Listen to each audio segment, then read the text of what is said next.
I think we'll go ahead and get started. Good evening. This is Keisha Rogers, and I want to welcome you to our Monday, May 22nd strategic update. And today I'll be joined for discussion with Bob Ingram, and we'll get to Bob in just a second here. He just wrote a very important and timely report and paper discussing the debt ceiling crisis and what we do about it. And I think at this time where so much has happened and transpired over the last week, given the fact of the breaking news that came out and report that Special Counsel Robert Durham put out on the 16-page report that we have actually reported on by Barbara Boyd, that she discussed the implications of this Durham report. And as everybody knows, we know that the enemy, the deep state, the globalist operation, the witch hunt against President Trump has been completely exposed. The FBI, CIA, and all of the criminal apparatus has been caught in their tracks, telling lies to the American people, as we have known all along, run by British operations. Now, we're not going to get into that too much today, but I think it points the way to, we know that they lied, and President Trump has been very clear with his policies that we have been emphasizing around the Agenda 47. And why this is so important as we move toward the solutions needed to bring us out of this economic calamity and the insanity coming from the Biden collective, the Biden administration, that is run by this deep state globalist agenda.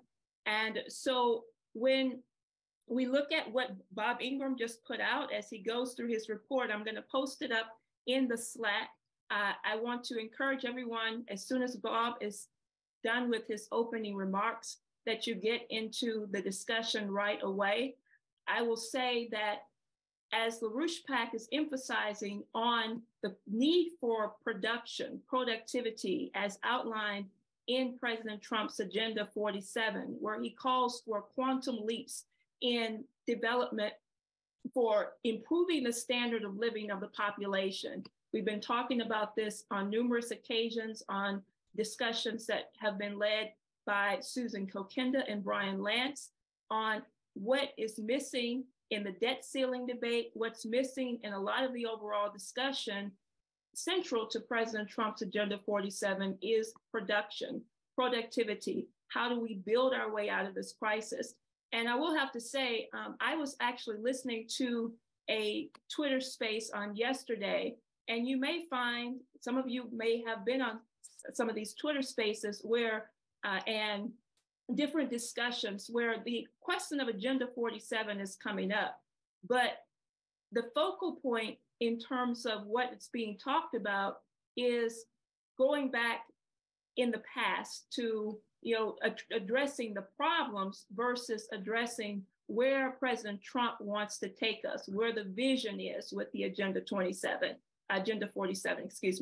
And as we look at what Bob wrote about, $90 trillion in debt ceiling, in debt for the United States, and probably much more than that. He can tell us how that process is working. How do we pay this back? Does it need to be paid back? What's the priority?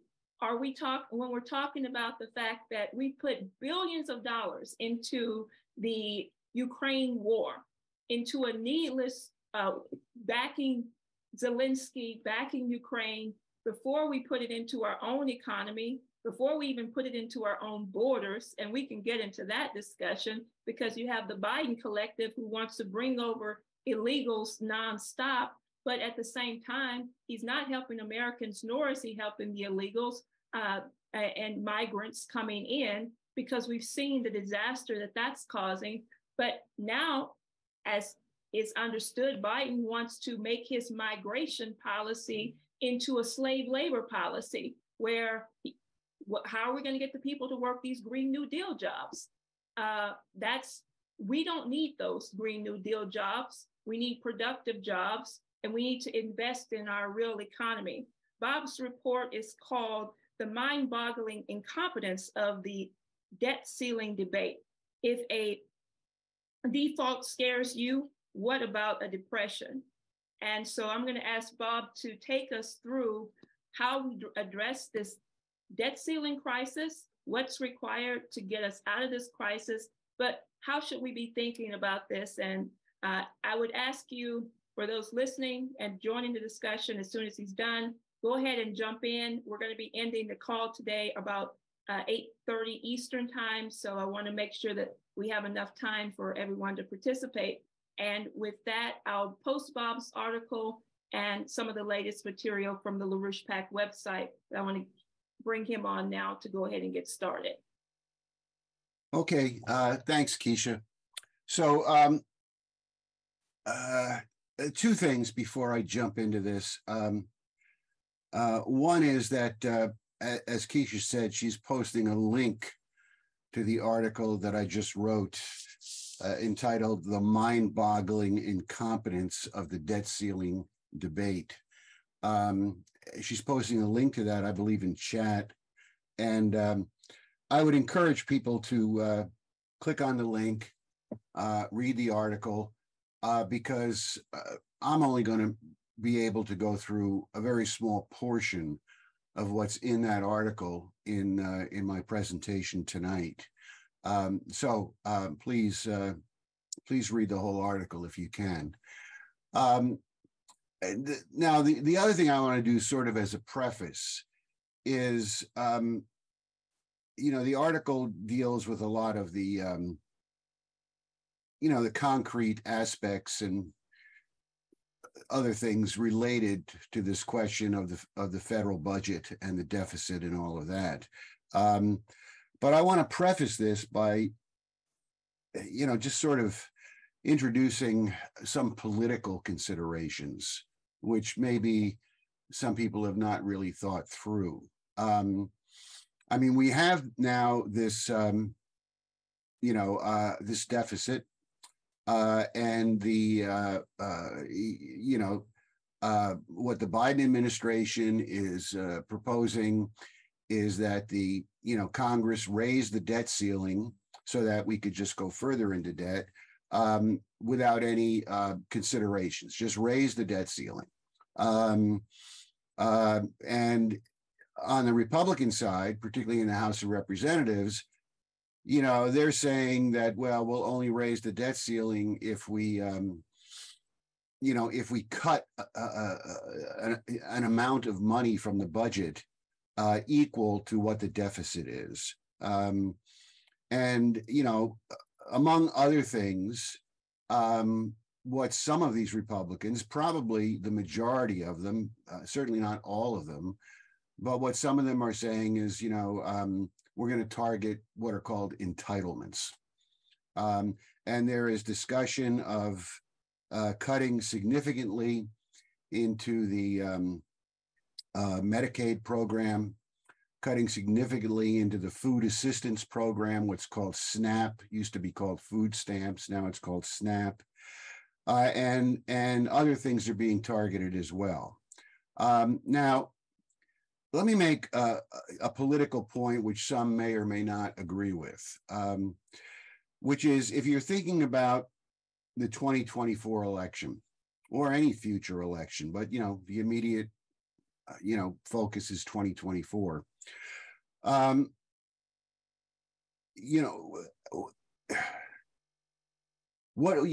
do you put together a political majority, an electoral majority in this country?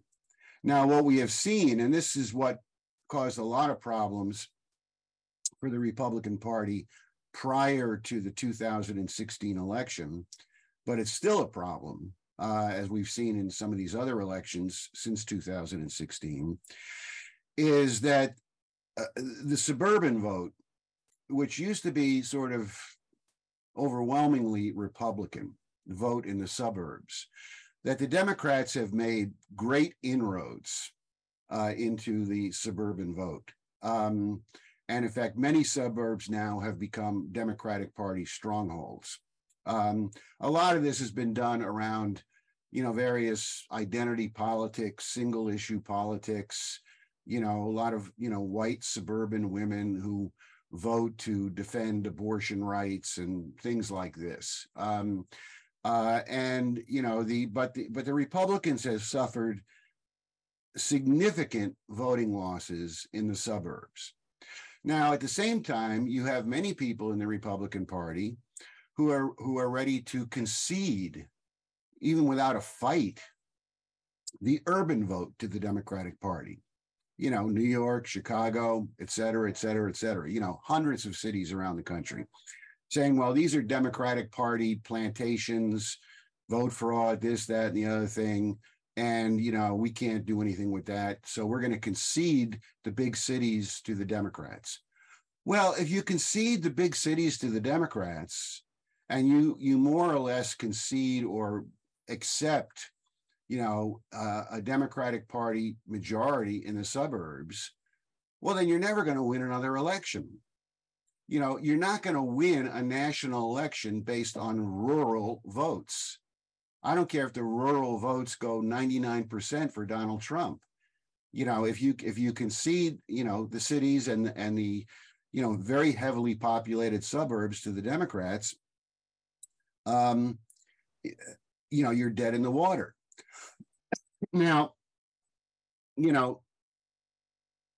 what the Democrats have done, what the Republicans have done, many of the Republicans, I don't want to, as everyone knows, the Republican Party is not a monolith. There are many different kinds of Republicans.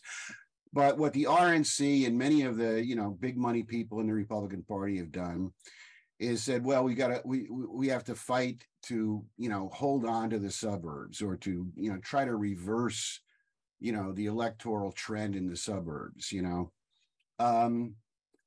So, that's purely defensive. What they're saying is that,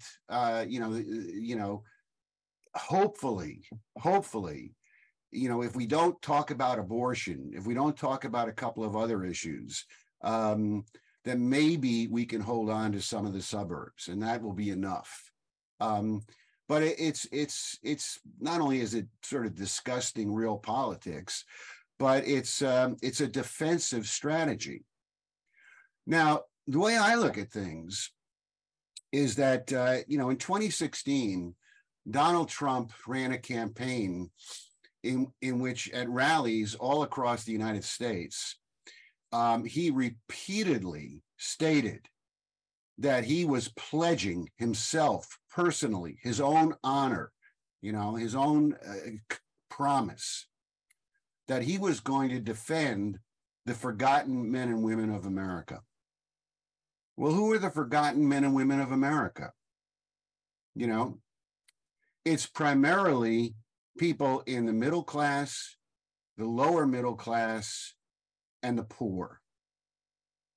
Now, a lot of people look at these cities and they throw up their hands and say, forget it. But ask yourself this, if you travel across the United States and visit a lot of these cities, a lot of these urban areas, outside of a certain percentage, 10%, 15%, 20% of, white liberal professionals, high income white liberal professionals, who lives in these cities?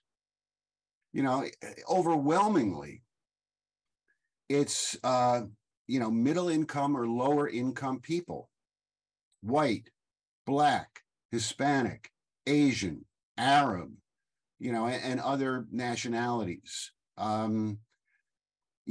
Most of these people are living hand to mouth or, barely above their head, barely above water. Many are below water, in abject poverty. Aren't these the forgotten men and women of America? If you what is the MAGA movement? Look, I know this doesn't seem to have anything to do with the debt ceiling, but bear with me, okay? How do many people talk about politics today? And this is an absolutely incompetent analysis of politics. Incompetent. It's a trap. The way a lot of people think about it is, it's the conservative Republicans versus the liberal Democrats, or as some people would say, the conservative Republicans versus the socialist Democrats. Now that's idiotic. That's idiotic. Truly. What is the MAGA movement? The MAGA movement is not, conservative Republicans. The MAGA movement is, as Trump defined, the forgotten men and women of America, from all political parties, from all races, from all nationalities, from all religions, right? And, if the Republican Party had any brains at all, they would be making aggressive efforts to recruit urban voters, aggressive efforts, rather than let the Democrats define the battleground as the suburbs. The Republicans would turn it around and define the cities as the battleground. Now, how are you going to do that if what you're proposing in Congress, in regard to the debt ceiling, is that you're going to cut Medicaid, you're going to cut, food assistance, the SNAP program, you're going to cut other things. Look, right now, there are 92 million Americans on Medicaid. 92 million. We have a population of about 335 million. So that's 25 to 30% of the population. 25 to 30% of the population is now on Medicaid. Low income, health assistance. Over 50% of all children in the United States are covered by Medicaid. Over 50%. Now you're going to stand up in Congress like Kevin McCarthy or one of these other idiots and say we're going to cut Medicaid, a program that over 50% of American children depend on. Well, that goes beyond political suicide. It's criminal in its intention and everything else. The food assistance program, SNAP program, giving people $100, $200 a month for food. First of all, it doesn't really even cost that much. But secondly, there are 41 million Americans on food assistance, 41 million. And the majority of them have children. So you're going to tell people, working people with children, poor working people with children, that you're going to cut the food that their children eat, and you expect to win elections? It is criminality and stupidity beyond belief. Now, what does it take to qualify for SNAP? Or what does it take to qualify for Medicaid? Well, you have to be below the government's official poverty line. If you make a lot of money, you don't get food stamps, right? You have to be below the official poverty line. Now, these figures change all the time, so I may be off by $1,000 or something. They continually revise them. But as far as I know, currently, the official poverty line is $27,000 a year for a family of four. A family of four, $27,000. Now, where I live in the San Francisco Bay Area, $27,000 for a family of four is not poverty, it's starvation. I mean, you couldn't even rent, a place to live for four people for under $27,000 a month or a year. But that's what it is, $27,000 for a family of four. That's who gets, food stamps. That's who gets Medicaid. People living below $27,000 for a family of 4. And it's a lot less for a family of 2, and it's a lot less for a single individual. So, you're talking about taking away healthcare and food from people who are barely surviving. And this is what you're going to go into the 2024 election with? It's insane. It's absolutely insane. Now, the question is, how did we get here? How did we arrive at this situation? Because the fact is, if you look at Medicaid, if you look at food assistance, if you look at housing, low-cost housing and all this, if you look at other things, the fact is the people who are enrolled in these programs has, doubled, tripled, has skyrocketed over the last 10 to 20 years, right? Skyrocketed. And it's not because it's gotten easier to get these, programs. In fact, a lot of states right now are trying to get people off the rolls. They're, it's not that it's gotten easier. It's not that people are scamming the system.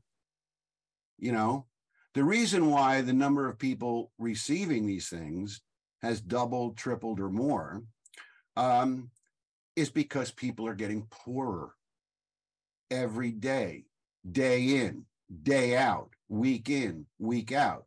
People are getting poorer. Now, do you hear that being discussed at all in all of this hoopla around the debt ceiling, around the deficit? Is anybody asking the question, how is it that so many of our people are poor? How is it that the number of poor people in this country has doubled and tripled? Is anyone asking the question, what should we do about this? How do we begin to rebuild our productive economy? How do we begin to raise wages and create productive employment so that people can pull themselves out of these conditions? Is anybody asking that? No, no one's asking it. Not in Congress anyway, at least not that I know of. Maybe there's one or two. I don't want to besmirch the reputation of someone who's doing something good, but I'm not aware of a lot of congressmen asking these questions. No, what they're asking is, where are we going to cut? Where are we going to cut? Where are we going to cut? Now, bear in mind that these same congressmen, who are now, who are now saying we've got to cut this, we've got to cut that. These are the same exact congressmen who over the last year have given more than $120 billion in free money to the Ukraine. So are they really concerned about, cutting the budget? They're willing to send F-16s, tanks, ammunition, by the tens of billions of dollars to the Ukraine. But someone getting food stamps, so that they can feed their children, we're going to cut that, These people are criminals, the way they think about things. Now, the only one who is really discussing the only public figure, there are a lot of individuals, but the only public figure who is really discussing in a serious way, this question of growing the productive economy, which, by the way, will also grow tax revenue. But the only one who is discussing growing the productive economy is Donald Trump. And that's what his Agenda 47 is all about, which is why everyone who's on this call tonight should be following the postings that Trump is putting up on his Agenda 47, webpage, on his, personal campaign site. There was a podcast or an interview on LaRouche PAC last week, which with Susan Kokinda, I believe, and Brian Lance, in which there was a dialogue between the two of them. Will Trump's Agenda 47 solve the debt ceiling crisis? In which they discussed exactly this. The approach that Trump is putting forward, with many ideas. I mean, the 10 new cities, but there are actually a lot of videos with a lot of ideas about energy, about this, that, and the other thing. To actually rebuild and massively expand productive economic activity in the United States. And that is the only way out of this crisis, the only way out of it. And that's what the MAGA movement should be organizing around. That's the outreach. You want to say, well, I don't know how we're going to talk to some of these Black people in the inner city. Well, tell them ask them if they'd like a productive job. Ask them if they'd like to become part of, projects, to build new infrastructure, or to take part in some related economic activity, to put food on the table for their family. All these, right-wing commentators say, well, the Democratic Party, the cities are Democratic Party plantations. Well, that's true in a certain sense, not entirely true, but it's true in a certain sense. And the way they've done it is they've handed out money. But anyone who thinks that, forget the homeless people for the moment. Think about, people in their 20s, 30s, 40s, 50s who have children, maybe grandchildren, who are trying to, get their kids into school just like you would, and their economic future is a dead end. Well, that's what we have to go after. That's the basis. In one sense, and some people might object to this a little bit, but if you think back to Franklin Roosevelt's coalition, which involved a lot of different kinds of people, but the three sort of pillars of it were the labor movement, farmers, and and the minorities, civil rights types, and well, frankly, that's what the MAGA movement should be, a working class movement of people who want a productive future. So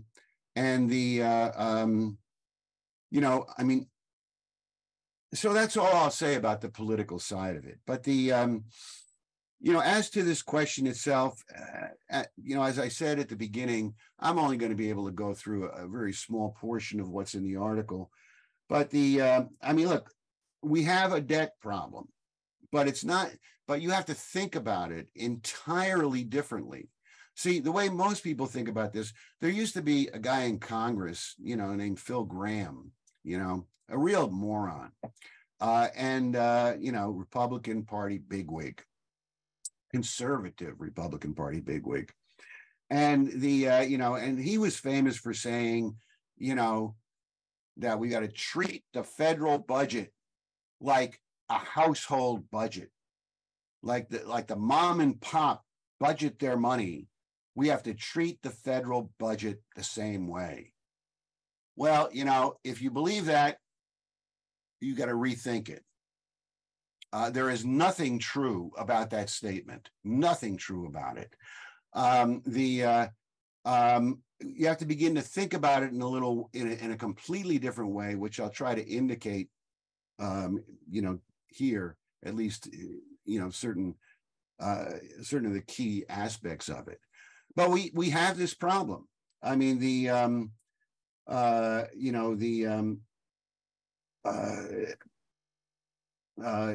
U.S.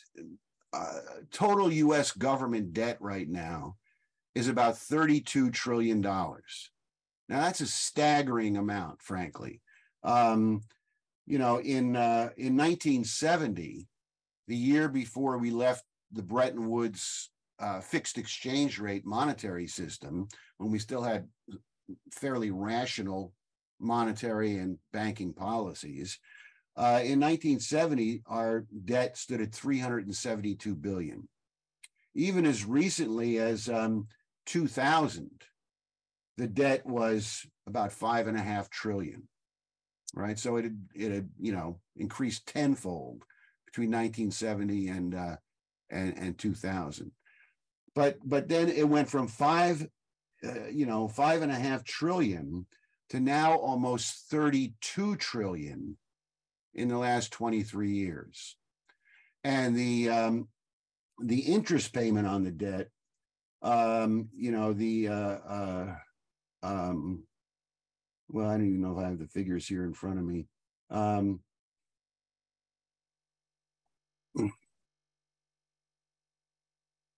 Oh yeah, the interest payment on the debt now is about $570 billion. That's just interest payment. That's not the principal. U.S. government pays $570 billion in interest. Those who have paid interest on credit cards know how this works.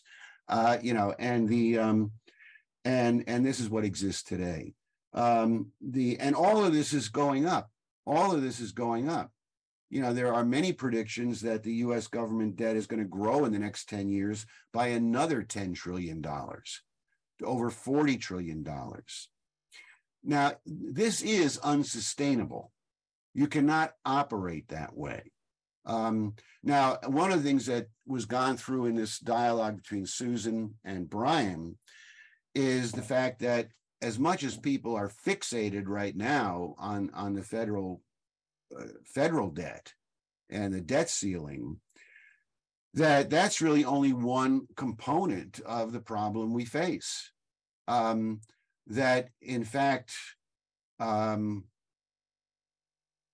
$32 trillion in government debt represents about a third of the total debt in the United States. That is, if you add up commercial debt, financial debt, consumer debt, all of the private debt in the United States, and add that to the government debt, it totals over $90 trillion. So as a nation, as a people, including our government, our corporations, and our individual citizens with consumer debt, as a people and a nation, we're over $90 trillion in debt.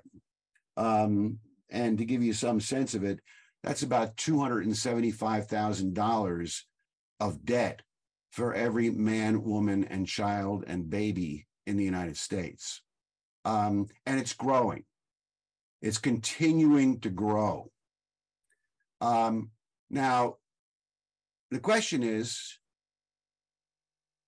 how do we resolve this? How do you actually turn it around? Cutting, a couple of, tens of billions of dollars off of Medicaid and food stamps are not going to reverse this problem. I mean, the corporate debt is particularly dangerous because you have many, people have seen some of the retail bankruptcies, with Sears and Bed Bath and Beyond and other companies that are in trouble right now. But it goes beyond the retail sector, across the board, including many of what's left of our producing companies, are now operating right at the brink where the corporate debt keeps growing, and where profits and sales do not cover, the financial obligations the companies have. So we are walking into a catastrophe, a national catastrophe, And if you look at these debates in Congress, No one is even talking about it. The debates bear no resemblance to reality whatsoever. Now, what I talk about in the article, is that obviously Trump has the right approach. His approach is 100% right in terms of building our way out of this problem. But the argument that I make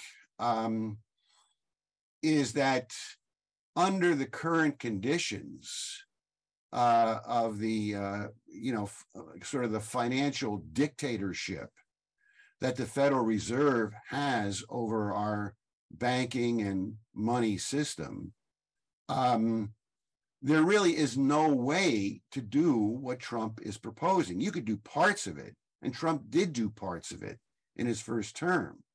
But in terms of the mammoth nature of this crisis that we're in, and the requirements that are needed at this point to rebuild. I mean, look, you've got a situation where in many states now, electricity blackouts, electricity brownouts have become routine. And those old enough to remember the 1950s, 60s, or 70s know that that was never the case then. We had redundancy, we had backups. We built not for what we needed today, we built for what was going to be needed in 20 to 30 years. We built with a surplus in mind. But we're seeing energy blackouts, energy brownouts. We're seeing luckily we had a lot of rain on the West Coast this winter, but water rationing has been implemented over the recent years in quite a number of states. Fresh water, what you need to drink, what farmers need for their crops, and many other things of this sort. Our transportation system is a fiasco. And there are many, many other things. Where's the money going to come from to do that? How are you going to do this? How are we going to begin the process of creating new industry in this country? We can get some of the industry back from China and elsewhere if we do the right kind of things, some of the things Trump has done and proposed. But how are we going to create new industry? Where's the capital for that going to come from? Who's going to risk it? So what I go through in this paper is this question of the question of national banking and a Hamiltonian system of public credit, of national banking and public credit. Now, I'm not going to be able to go through all of that tonight. We can take that up if people want in the discussion period. But, there is a very important point which people need to get. You could call it a philosophical point. Maybe philosophical is the wrong word, but it is an axiomatic central point you really have to think through. And a lot of people have difficulty in doing this, which is this question of national economic sovereignty. Like for instance, we owe all this money right now. Now, some of it is owed to foreign governments and what have you. And, that has to be, you don't default on loans to foreign governments. You can renegotiate loans. Look, not only is the United States massively in debt, but if you go around the world, to South America, Central America, Africa, large parts of Asia, really all over the place, you find countries being crushed by debt. So at some point, as we move towards a new Bretton Woods monetary system, a lot of this debt is going to have to be renegotiated and it's going to have to be written down. But that's a separate subject, and I'm not going to go into that tonight. But that will have to be done based on sovereign or based on agreements between sovereign governments. Sovereign governments meeting in discussion where this can be sorted out. But, I mean, you've got this situation right now where, the government, is at a point where, if we don't raise the debt ceiling or something, they're saying, we're going to default on some of our interest payments to some of these debts. Well, you have to think through, you have to ask yourself the question, who's in charge? Who's in charge? The way these libertarians and Austrian school types, think, and they're not the only ones. I mean, it's really, across the board, Republicans and Democrats, in Washington, D.C. at this point, and certainly in the establishment news media, is that America is bound by the rules of the financial marketplace, that you've got out there somewhere, a free market, right? A free market of money. People buying, selling, trading, loaning money, paying loans. You have a free marketplace, and governments can go into that free marketplace and borrow money and what have you. But the free marketplace is free. It is outside of government control. And in fact, since the free marketers, since the international bankers are the ones who loan money to governments and set the rate at which the interest rates and the terms on which the loans are going to be paid back, really the governments are subservient to the free marketplace, because it's the central bankers, it's others, it's the private bankers, it's what have you. It's what Lyndon LaRouche called an ultramontane system of monetary imperialism, and I'll get back to that term in a second. But it's that the essentially world finance, world banking, world monetary affairs are run by an elite, and governments cannot interfere with that elite. And that, in fact, if we're going to borrow money, we have to obey the rules, quote unquote, the rules set down by the financiers, right? Now, if you accept that, then what you are accepting, like if you're one of these people who says, yes, freedom in the marketplace, if you accept that, what you're actually saying, whether you want to admit it or not, is that you don't believe in national sovereignty. Because in a sovereign government, only the government can print money. The government has a monopoly to print money. And the government determines not only the money it's going to print, but how that money is put into circulation. The government can also determine, through a national bank or similar institutions, preferential ways in which that money can be invested, such that, we would build something like, water projects or energy projects so that the people of the country have electricity rather than wasting it all on TikTok videos. That's sovereignty, Now, there is a proviso for that, which is that you're not talking about big government here.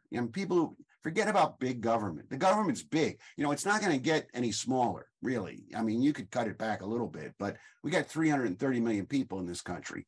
Forget this stuff about big government. The key issue is that the real sovereignty lies in the people, and that the elected representatives must be held accountable to honoring their constitutional obligation to defend and protect the welfare of the people. For instance, I'll give you a hypothetical, and I'm not saying we should do this, but if you had a choice, and we're not going to really have that choice, but if you had a choice where your choice was to cut Social Security or to not pay interest on government debt, if that was your choice and you were a member of Congress, you would have to vote to protect Social Security and not pay the interest on government debt. You would have to do that, or you would be in violation of your oath of office, because your oath of office is to protect and defend the people, not the financial oligarchs. Now, what LaRouche called this system that we have today an ultramontane system of monetary imperialism. Now, ultramontane, what does that mean? Well, it actually means across the mountains.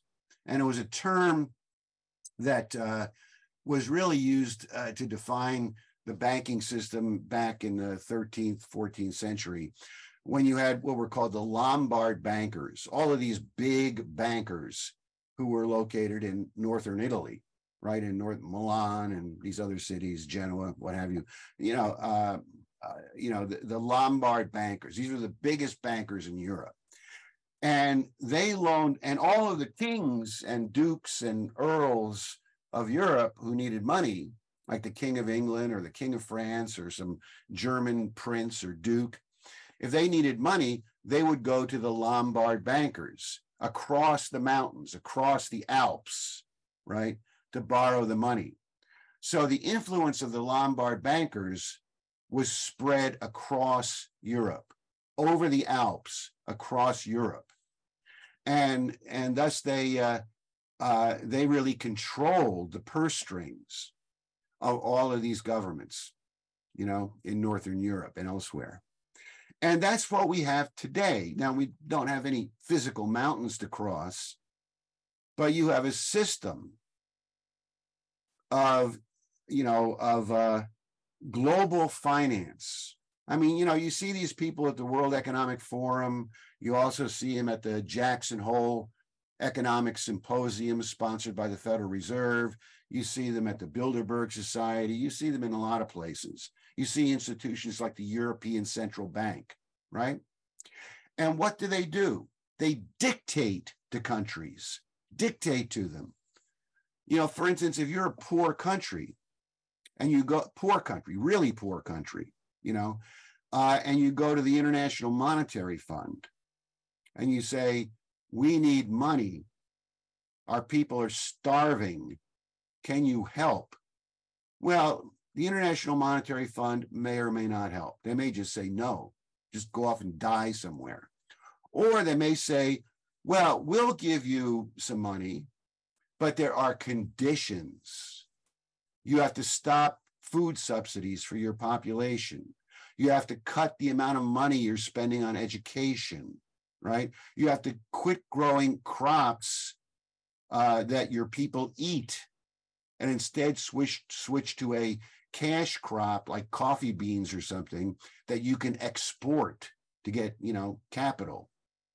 And we're going to charge you the following interests. And if you don't pay the interest, here's going to be the penalties, right?